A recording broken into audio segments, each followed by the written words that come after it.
Hey, this is Ed Robertson, and this is the Mountain and Prairie podcast, where I introduce you to some of the innovative and creative individuals who are helping to shape the future of the American West. I meet most of these people through my work in ranch brokerage and land conservation, or through my hobbies and interests that revolve around spending time in the mountains. My guests include ranchers, writers, entrepreneurs, conservationists, athletes, artists, pretty much anyone who's doing important work and has an interesting story to tell. My guest today is Bernice Ende. Bernice is a horsewoman and adventurer who has ridden over 28,000 miles on horseback throughout the United States. Back in 2005, without any significant experience in long riding, Bernice set out by herself from her home in Trigo, Montana, and headed south, 2,000 miles south, all the way to Albuquerque, New Mexico. In the following years, her rides became more and more ambitious, and her most recent trip stretched 8,000 miles from Montana to the coast of Maine and back, a journey that took over 2.5 years to complete. Despite her record-setting adventures, Bernice is relatively new to long riding. She grew up on a Minnesota dairy farm and spent the majority of her adult life teaching ballet in cities such as San Francisco, Minneapolis, and Seattle. In 1992, she moved to Trigo, Montana, and opened a ballet school in a historic community hall building. After a decade of teaching there, she made the decision to take her first long ride. Since then, her story has been featured in numerous magazines, newspapers, and even on the Today Show. More importantly, her rides have inspired people of all ages to follow their dreams and pursue lives of adventure. Bernice is extremely gifted at telling her life story, so we had a fun and in-depth conversation. We discussed her background and the decisions that led her to strike out on her own on her first long ride. We talk about the mental challenges of pursuing such ambitious adventures and how she manages the emotional ups and downs of years on the road.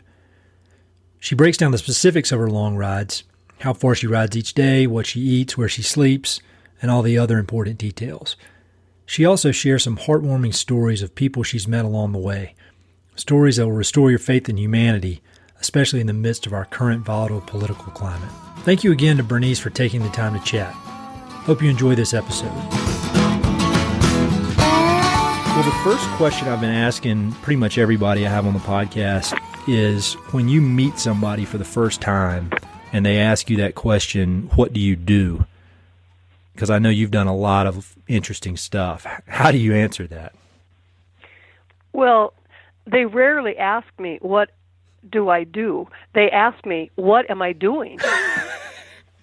That makes sense. Because, yeah, I mean, of course, they walk up there, they see me, I'm riding down the road, or they've stopped on the side of the road to visit, and they've been piqued by curiosity or interest at this image just rolling, gagging past them, and they've whirled around and they've stopped to visit, and they're asking, what am I doing? And I'm long riding. I'm traveling cross country. I'm an equestrian traveler, and one of maybe the only one in the United States who's doing this as a this is my life, and I do this. I consider myself a professional long rider that I've been doing for the past 12 years. And can you define for people who aren't familiar with that term exactly what a long ride is? Yes, a long ride as defined by the International Long Riders Guild is a 1,000-mile continuous ride, and I've done over 28,000 miles. 28,000 miles over how many trips? Oh, gosh. These have been continuous years. I haven't stopped. I haven't been in. I have been riding every year. But I've put together, 8 rides, and I did like a 600-mile vacation ride, and I did but every year I've ridden about 3,000 miles or more. That's amazing. So I want to really dig into that, but I think maybe before we start into all the details about the rides, it might be helpful to find out more about your background and how you got into this. So where did you grow up? I am and I proudly say it, I'm a Minnesota dairy farm girl. All right. I grew up on a dairy farm in Minnesota, and I say many times, I don't know that I could do what I'm doing had I not had that background. The tenacity, or I call it can-do-ness that my father gave me. We were poor dirt farmers during the really truly the end of that era of small dairy farmers. They were just fading from the landscape at that time. So, but it's called can-do-ness, where you look at something, you haven't got a pot to piss in, and you've got to make it work. And that my father passed down to me. My mother passed on the love of the horizon. Yeah, I saw on your website there's a great write-up there that I'll put links to on the webpage, but so people can see it. But you talk about how tough and hardworking your dad was, and you also talk about how your mother was such a huge influence on you. Can you talk about that a little bit? Well, she came from a very different background. She had been educated and had a university graduate and had been raised by great aunts. And these aunts were of well-to-do family and all Radcliffe or Harvard. Like my great aunt, Linda, graduated from Harvard, the first woman to graduate with a degree equal to a man's. So you can see they were formidable women, and they were women that did shape her life in that they brought culture and travel, books, education, the importance of all these things. So that was filtered into a farm family that, we're poor dirt farmers, but still inside this box was all that my mother brought to it. And so from looking at your website and reading more about your bio, it sounds like you basically grew up on horseback. I imagine you don't even remember the first time you rode a horse. It's just kind of a natural thing. Yeah, rode in my mother's belly.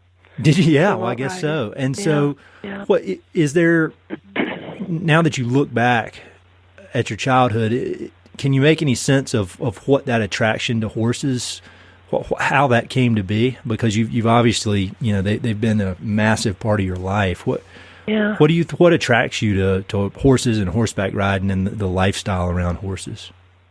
Well, I don't know. It could possibly be. One could take it this far. Riding. My mother had a love for horses, as did my grandmother, and as did my great-grandmother. They were all horsewomen. In one way or another, they spoke of their horses and their riding and their love of the horse.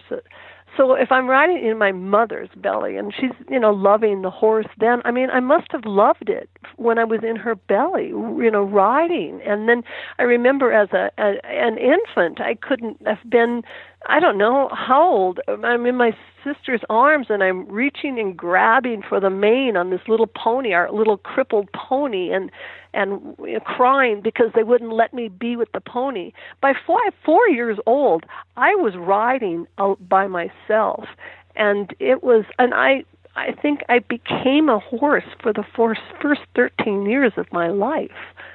I know it sounds, but it's true. It was. No, that sounds true. And before we started recording, we were talking a little bit, and I was saying how much I read about history of the American West, and I recently read a book about the Comanches, and I think it sounds like a lot of those children had similar feelings. They could ride horses when they were 4 years old, bareback, and shoot bows and arrows. There's a historical precedent for that. I think that's really neat. And so I know when you hit, I guess, 18, 19, you had a career. I met boys. Yeah, met boys. And you also had a career in ballet that you're still working in today. Did. How did you go from a dairy farm in Minnesota to ballet? The horse. Really? The horse, yeah. I was studying dressage at one point in my life. I was a young woman. So I must have been 17, 18 by the time I was introduced to horses. My mother took us to see. Now, I knew about those things. Anything horse-related I knew about. And my mother took us to see the Lipizzaners, the Austria riding school, whatever they're called. But it's the Lipizzaners, and they are dressage, high school dressage. And I saw that, and of course I had to learn to do it. And it's the ballet of horsemanship. And from there, for some reason, somehow, I don't know, I went to horses. I went to ballet. I felt like I had to be as fit or as capable as they were. I knew there was something about dance and dressage and riding like that just had to do. And then I left the horses for a number of years to study ballet. But I was much too old to be a dancer. I was 23, 24 when I started dancing.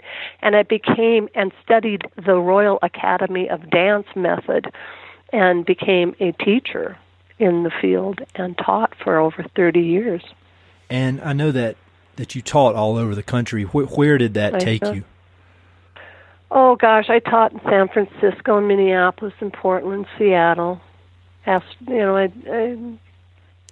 and here. I mean, I taught here at my community dance studio, which is in Trigo, which has, a population of less than 200 people, and ran an after-school program, and then also opened up the Whitefish School of Classical Ballet down in Whitefish. But the program that I opened here was in an old community hall with an outhouse and wood stove, and I made portable ballet bars and put up mirrors in the hall, and the community embraced me, and the Sunburst Community Foundation supported my work, and I taught children that came from dirt floors that were very, very poor, and never exposed to anything like ballet. So I gave them ballet lessons during the winter, and I gave them dressage lessons during the summer up here at my cabin with my horses.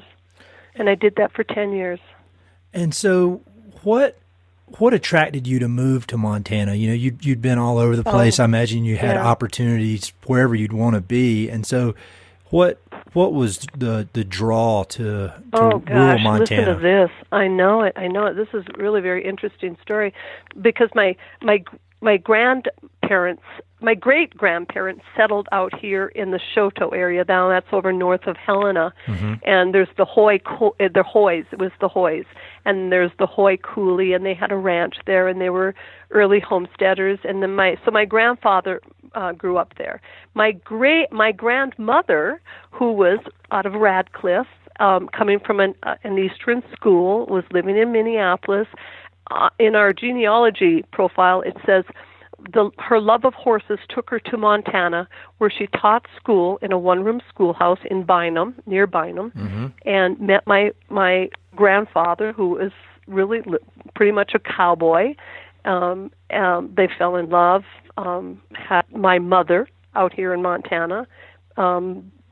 Failing prices, farm prices, sent them back to Minnesota, where all of this happened. Then my mother grows up. My father comes out and works at Glacier Park before and after the Korean War. Oh, wow. And he worked out there for 16 years as a maintenance man, a wrangler, a mechanic, he's one of those guys, one of those men that could, do all that kind of stuff, and lived out there year round. He's one of the few that lived out there year round. My mother goes out there after the Korean War. She served in the service as a nurse, and went out there. They met.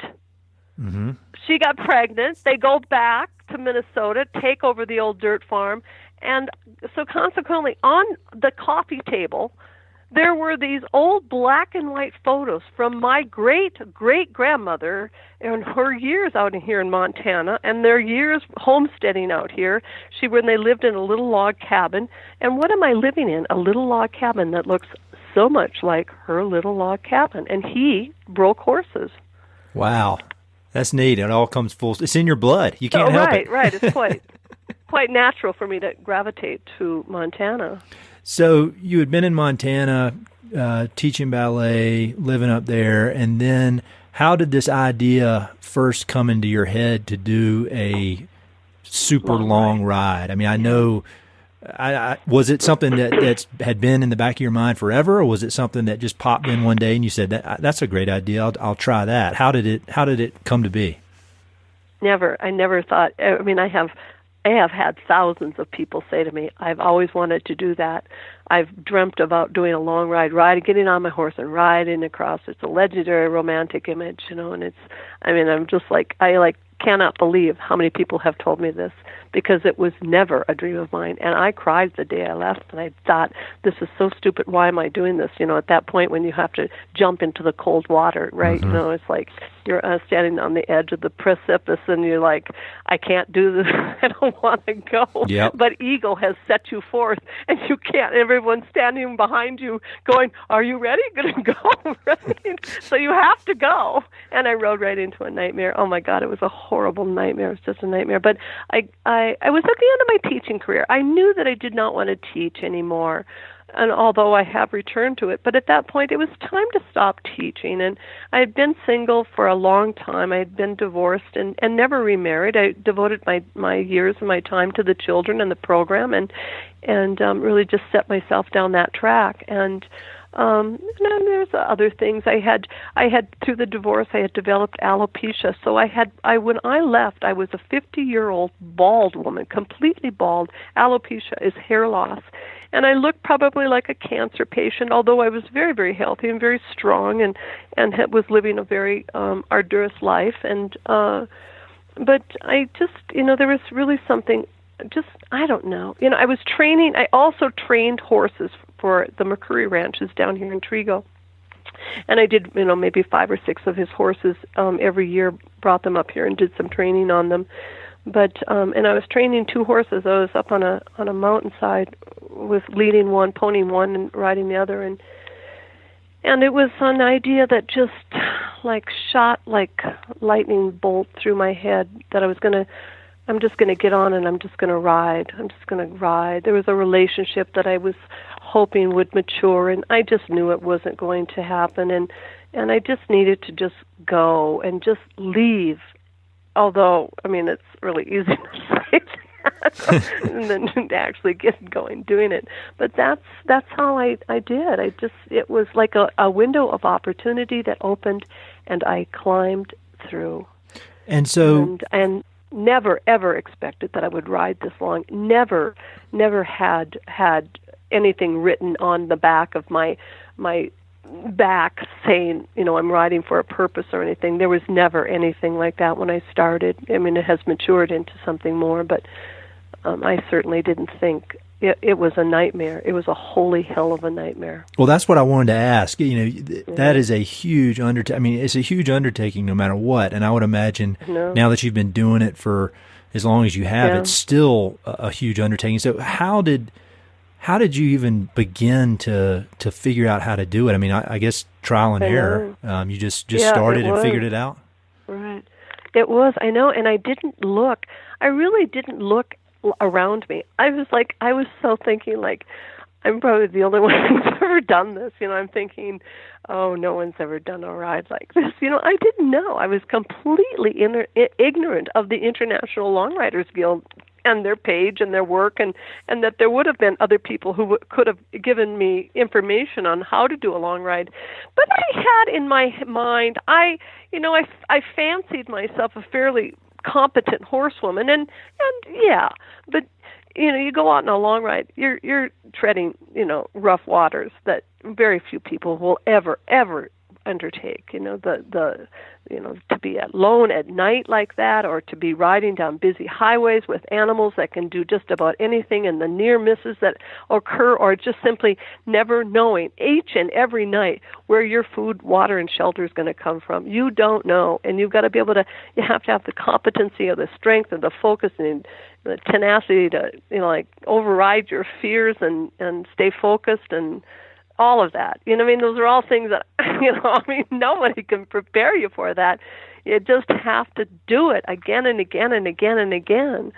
But you mentioned, I don't know. You mentioned the emotional ups and downs, and that's something I'm really interested in, because I obviously don't do anything like what you're doing, those types of adventures, but I do some of these ultra endurance events, and I've found that over the course of 24, 36 hours, you can have these huge swings and ups and downs. Absolutely. And so I'm always curious when talking to people who've experienced that in one way or another. Have you figured out a method or a technique that you use when you feel that coming? Because I would imagine you still have those swings, even though you've been doing this for quite a while. And have you found a method that that helps to kind of get through those low points and push through to back to the either the medium points or the high points? I think it is embracing the immediacy of every second and letting those moments by moments carry you through. You attach yourself to the moments, and you just have to completely stop the mind from looking past the immediacy of your life. What is in front of you, what you can smell, what you can hear, what you can see is what you go by. And you shut down all those preconceived notions, because that's what's driving you crazy. That's what's making you nuts. It's like you can't. Are you going to make it? What if you fail? Something hurts, like your body hurts. Mm-hmm. You're fatigued. You forget about all that. That's got to be out of there. You're just looking. You attach yourself to the immediacy of every moment, and let that carry you through, because it'll eventually change. Yes. And of course, understanding that, having a very clear concept of understanding that it will change, having the faith that it will change, and it will change. That is life.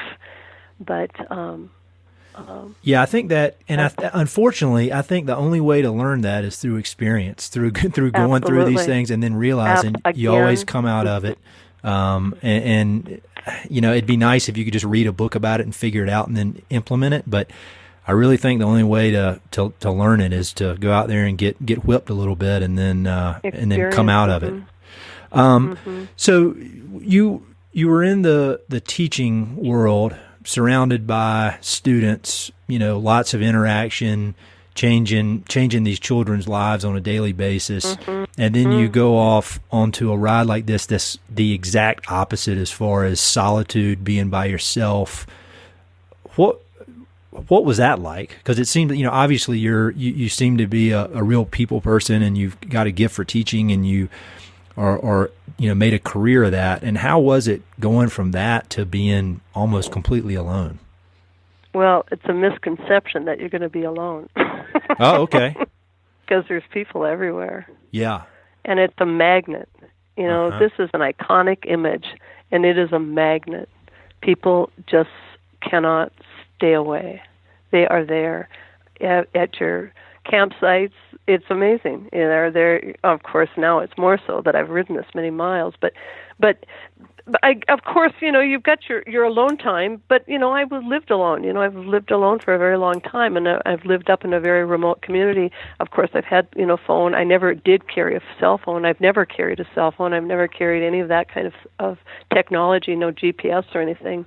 So I did not have contact. But again, the immediacy of life was it was slamming in my face every second of the day. There was, I held my horse in my hand for 2 weeks because he was so nervous. I did not sleep in a tent. I slept outside for the first 3 years. I didn't have a tent because I couldn't get in and out fast enough. I never used a sleeping bag with a zipper, because wow. I couldn't get out of things fast enough to be at that horse's side when panic arose throughout the middle of the night.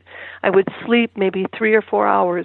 I'd be awake. It'd sleep 3 or 4 hours, but it was and day and night never it melded together. The day completely changed for me, understanding that I would get my sleep sometimes in the shade, but I would be up working with the horses just to keep them from running off because something was out in the woods, terrifying us, or just staying up because, I had to be up at 3 o'clock in the morning to ride before the heat started. These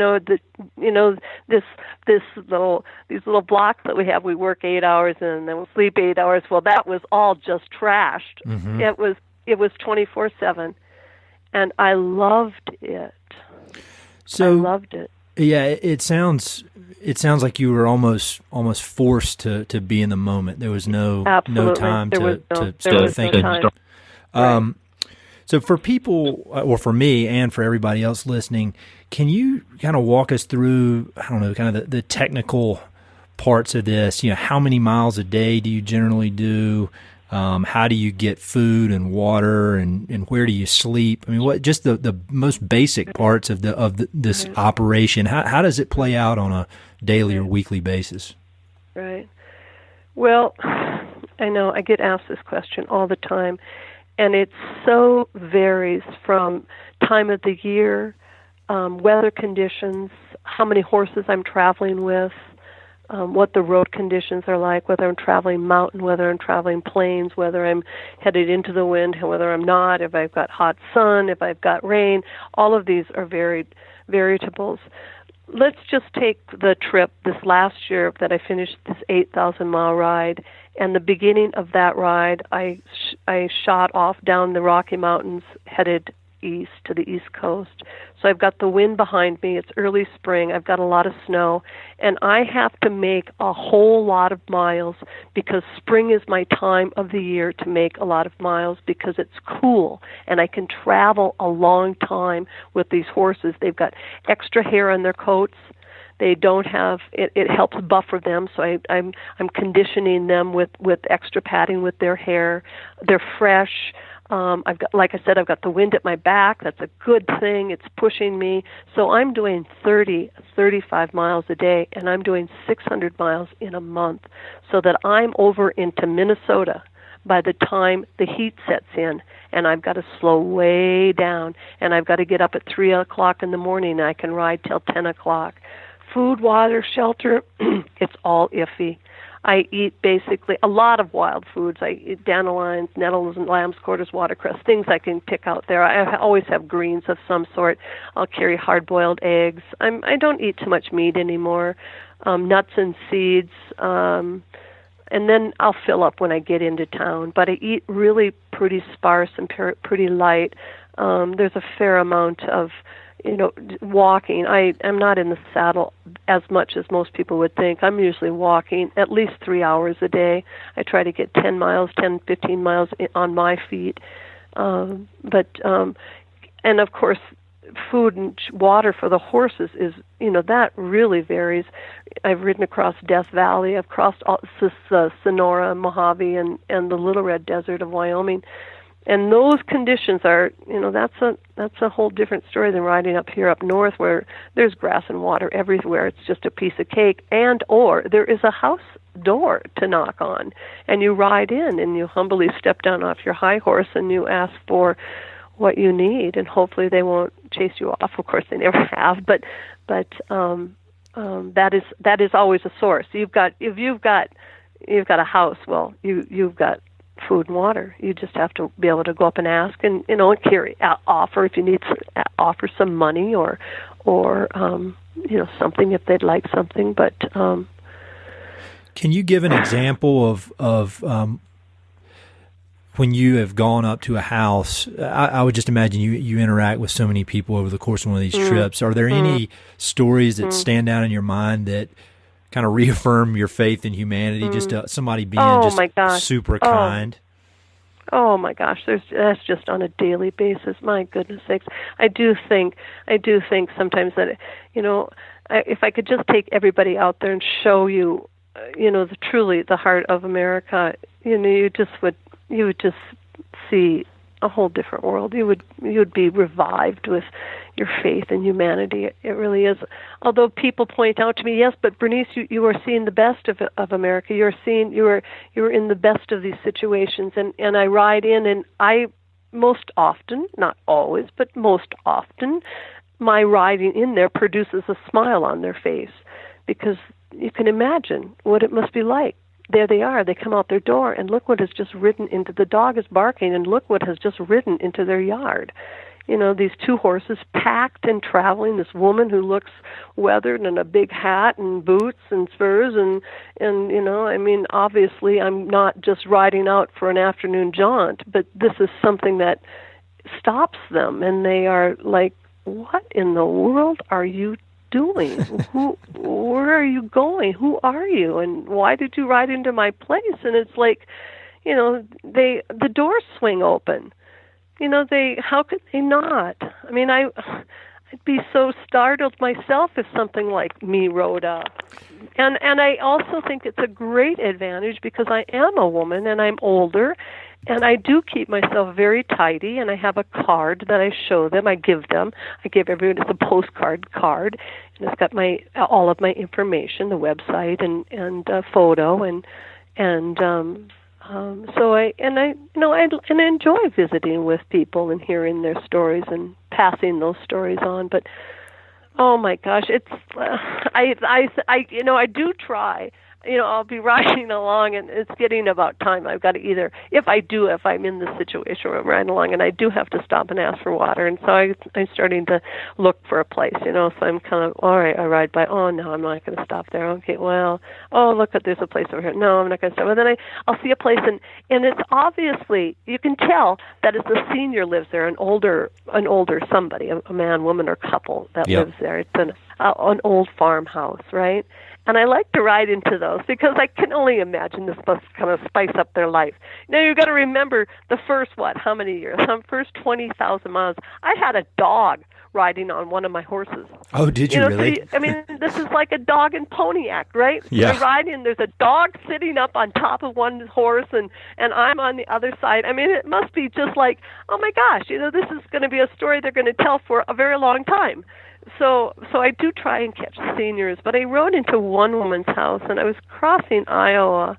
Her name was Anna, and she was a single woman, a little tiny woman, and she was alone, and she wasn't going to let me stay, but I talked her into letting me stay, and she had an old barn that was dilapidated and falling down, and her story, she had come over from Germany as a male bride and married a man that she'd never seen before. He was German, and just her story, and that the children had grown, and she was kind of lonely, and how hard it was coming over and being with this man, and sort of sharing a few of her personal secrets, and that it was really difficult for her, and that he wasn't always such an easy man, and I stayed all morning visiting with her, and she gave me, I needed a new shirt, and so she gave me one of his shirts, and of course filled my saddlebags, and more coffee and more stories before I rode out. But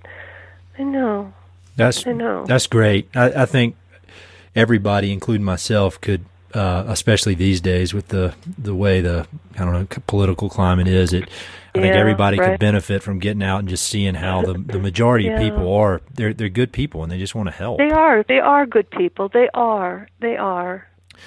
So on this latest ride you did from coast to coast, mm-hmm. you moved fast through the spring, slow through the summer, then into the fall, and then when winter came, what did you do? I wintered in New York in a barn. I've been with the horses, sleeping with the horses since 2008. That I started doing because it was so difficult for me to come in from a ride and go into a house and then go back out. At this age, it's like you better stay fit and keep doing it, or you're not going to it's not going to hold with you. I call them anticipatory skills, the ability to anticipate things, or your reaction time and balance and coordination skills that are imperative out there. You've got to be fast, and those things they deteriorate so fast if you lead a sedentary life. And so I started living with the horses. So I have spent, I don't know how many winters out in a barn, and I did there also on the edge of Fort Edwards. It's a town near Albany, north of Albany, Saratoga Springs, in that area, New York. And I met this woman as I was traveling east. She was sitting on her porch, and she called out as I was riding by. Oh no, I called out and I said, "You have a lovely, you have a lovely yard?" And she was talking on the phone, and she called out, "Oh, are you out exercising your horses?" And I was kind of feeling kind of sporty because I'd spent the night with food and I had a good rest? And I said, no. Well, yes, indeed. I've exercised my horses from Montana, and now I'm going to exercise them to Maine. And I clipped up into a trot and rode past her. Well, she came out. She came out later because I was not far down the road taking a break. And I met this woman, and she invited me in to spend the winter there. So I rode over to Maine, and then I rode back into New York, that 300 miles, and wintered there. I got there sometime late November, and then wintered in a barn. The horses were outside. I set my tent up. I have developed a method of putting my very comfortable winter tent up, which is it's like a yurt is what it is, basically is what it's a yurt, but I can cook in there, and I can be warm, and it's pretty, and it's clean, and I was a mile from the library. I mean, I was able to walk to the library. I exercised the horses throughout the city streets every day, waving at everybody, all bundled up, riding bareback, and here are these two horses and this woman riding around, and they all knew me. I did 32 talks that winter. They were just absolutely enthralled with this woman who had ridden from Montana. I mean, it's not me. It's the story. Sure. It's the story about all of us. It's the love of adventure. It's the daring. It's that we all embrace. Well, most people do embrace, and if they don't embrace it, they think you're nuts. But even so, it's like, maybe, it challenges their fears of like, I don't know, she can do that. Well, maybe I can do something. So it is something that I know over the course of the years that it isn't me. It isn't about me. I mean, I have my personal issues and my personal story, but I know that what they are looking at is something that's a reflection of what's inside of them. Mm-hmm.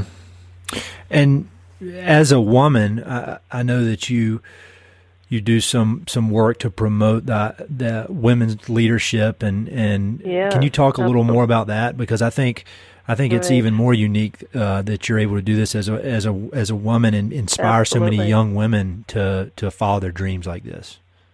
Or older women. Yeah. Any older age, women. Sure. Yeah, my age. That I find really quite extraordinary as women my age. But yes, all of these women that I spoke of earlier, these great aunts, my grandmother, my great grandmother, they were all early suffragettes. They were part of that mass of women that were fighting for the right to vote and other things that were really quite extraordinary at that time. The ability to simply ride astride a horse, or to simply ride a bicycle, or to simply have control over your money, or to have say over your children. Those things did not exist for us for that long ago, and we lived without these freedoms for many, many years.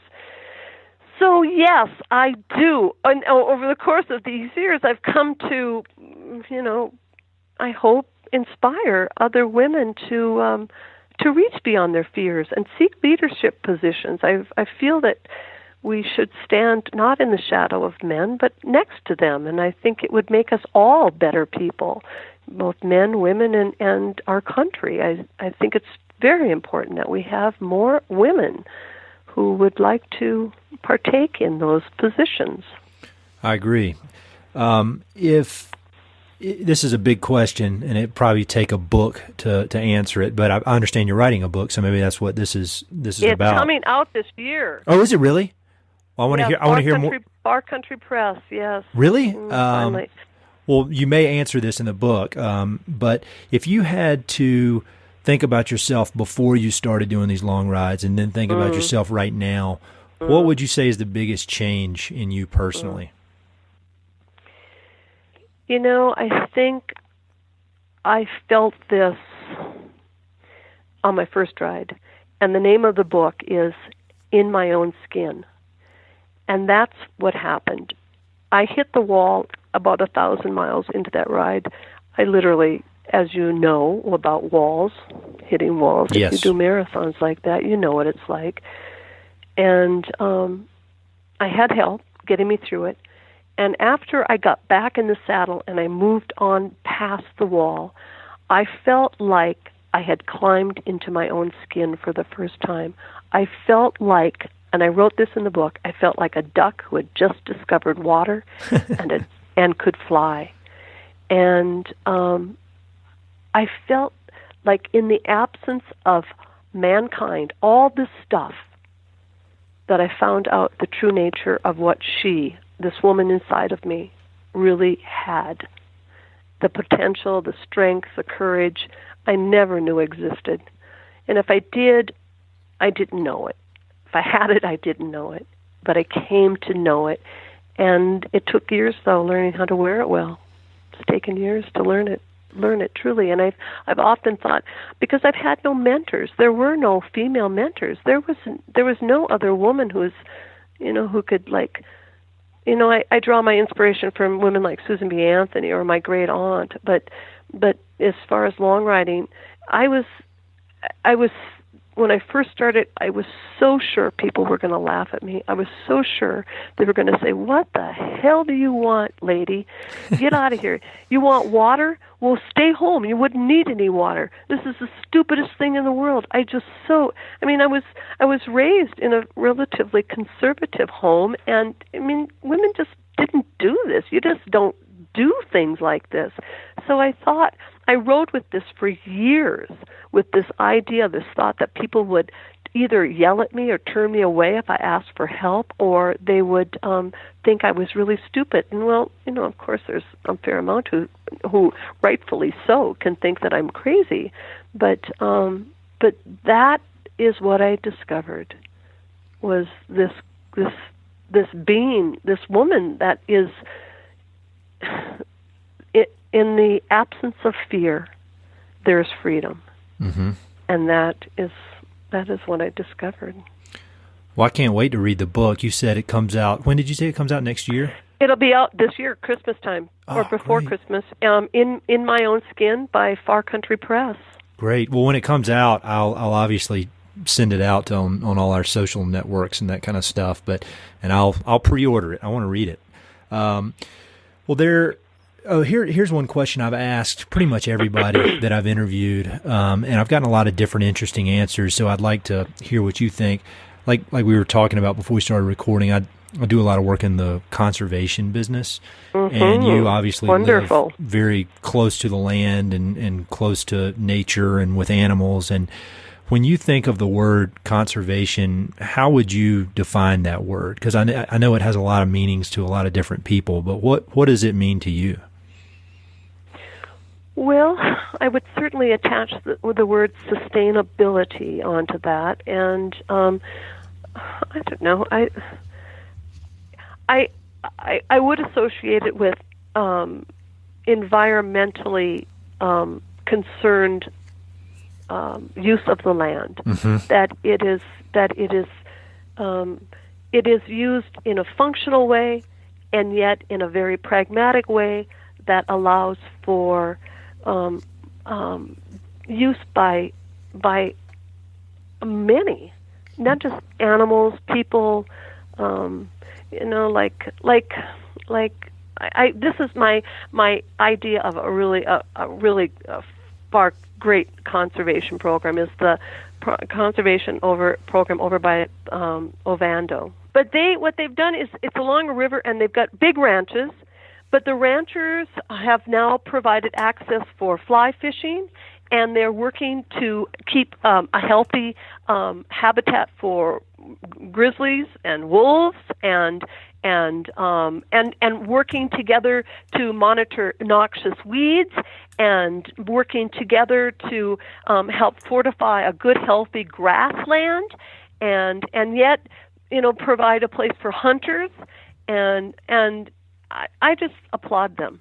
Yeah, that sounds perfect. It seems to, nothing is ever perfect, but it seems like that program is doing, it's kind of doing the best for everybody, all the different stakeholders in that area, from hunters to ranchers to the wildlife. Yeah, that's real neat. I'm gonna look that up, and I'll put a link to that on the webpage because that's you'll find it over there if you look up Ovando over that area. I love that area. Find it. I used to drive through there a lot. That is spectacular. It really is. I am such a proponent of public lands. I really feel it is so important. After I rode down through Texas, where there's 2% of the land is in public domain, it was like riding down a hallway and every door was locked. That's a great analogy.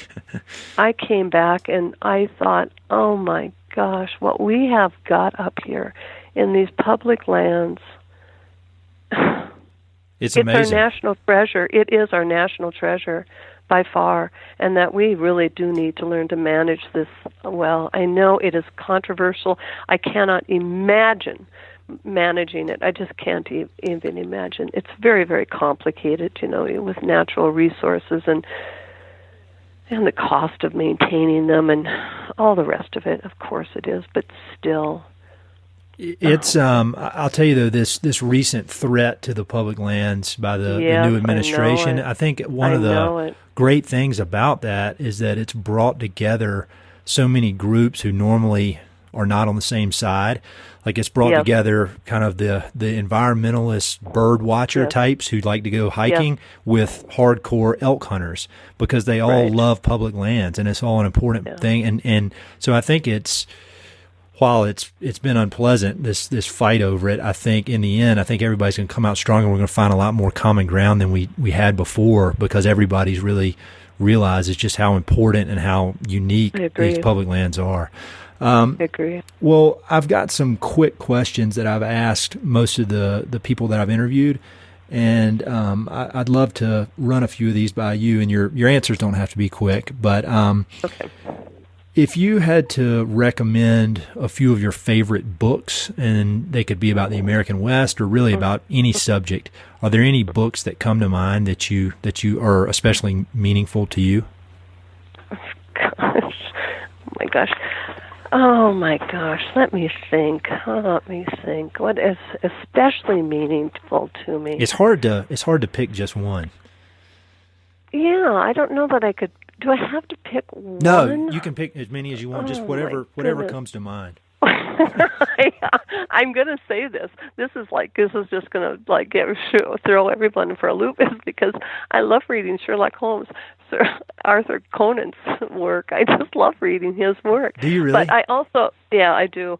Wallace Stegner is a very favorite of me, and Mary Oliver's writing is very important to me, and Sinclair Lewis, I think, is a very fine writer. And yeah, those are all great. Wallace Stegner, I've just recently started digging into his stuff, and he is just amazing. And I read another book, which you may find interesting, recently. It came out maybe last year, the year before last, by a guy named David Gessner, and it's a double biography of Wallace Stegner and Edward Abbey, and it kind of compares and contrasts the two.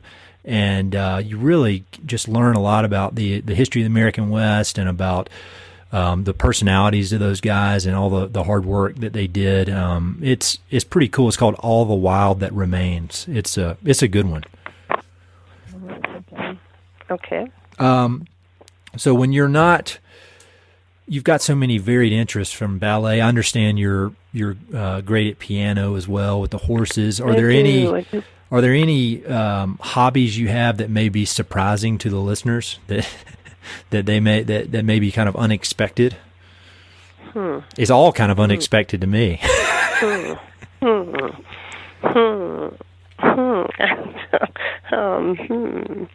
I draw. Do you really? I do. Yeah, I do art projects. I have a leaf display that I did, a dried leaf display. Yeah, I draw. I do weavings. I've got those on my walls. And those are interesting. Yoga, that kind of thing. Yeah. Well, that's great. So if you had to think of the craziest thing that's ever happened to you in the outdoors, and that could be funny, it could be scary, just in all your years and years and years of being in the outdoors, is there one thing that comes to mind as kind of the craziest event that's ever happened? I'm sure you've got a laundry list of crazy events. Oh my gosh. I don't know.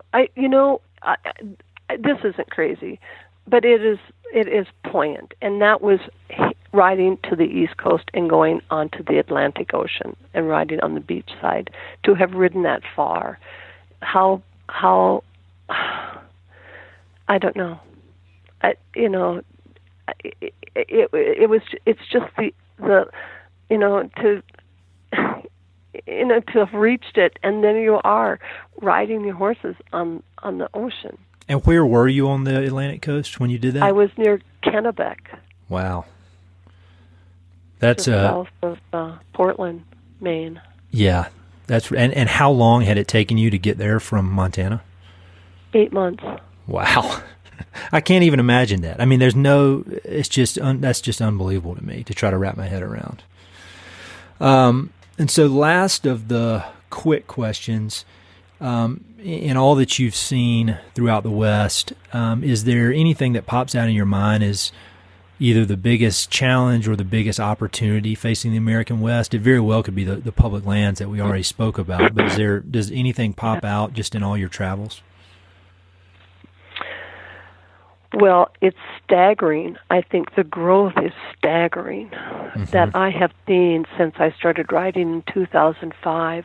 I see these enormous corridors that are forming. We have the corridors on our coastlines, of course, that run the full gamut of the coast. But I also see a coast or a line of development running from Edmonton down to Calgary, down to Kalispell, down to Denver, down to Santa Fe. That whole corridor is developing. And then I see again on the Midwest, from Minneapolis up into Canada, down into Minneapolis, down into Kansas, and then going down into Texas. That's a whole corridor that's developing. That it's just connected by freeways and enormous growth. And then from those sides, both sides of those, that's spilling out. All of the Midwest or the western states, Wyoming and Montana, that have been opened up for oil and gas exploration.